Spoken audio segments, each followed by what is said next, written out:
প্রশ্নে বলা হয়েছে একটি টিভির ক্রয় মূল্য 15,000 টাকা, ধার্য মূল্য 20% বৃদ্ধি করে লেখা হলো। ধার্য মূল্যের উপর শতকরা কত ছাড় দিলে টিভিটি বিক্রি করে 8% লাভ হবে? বন্ধুরা, এই ধরনের অঙ্কের ক্ষেত্রে এই যে ধার্য ক্রয় মূল্য 15,000 টাকা বলা আছে, এটার কোনো ভ্যালু থাকে না, কারণ আমাদেরকে কি বলেছে, শতকরাতে চেয়েছে। তো আমরা যে ক্রয় মূল্য সেটা 100 ধরে কাজ করব, তাহলে আমরা সরাসরি পেয়ে যাব।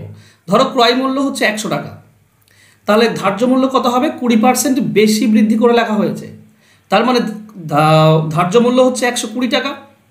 বলেছে বিক্রি করে লাভ হবে 8%, তাহলে বিক্রয় মূল্য নিশ্চয়ই 108 টাকা। 100 টাকায় কিনে 108 টাকায় বিক্রি করব, তবেই তোমার 8% লাভ থাকবে। তাহলে ছাড়টা ধার্য মূল্যের উপর দিয়েছে, তো ধার্য মূল্য 120, এখানে ছাড় দিয়ে 108 টাকায় বিক্রি করতে হবে, মানে আমাকে 12 টাকা ছাড় দিতে হবে ধার্য মূল্যের ওপর।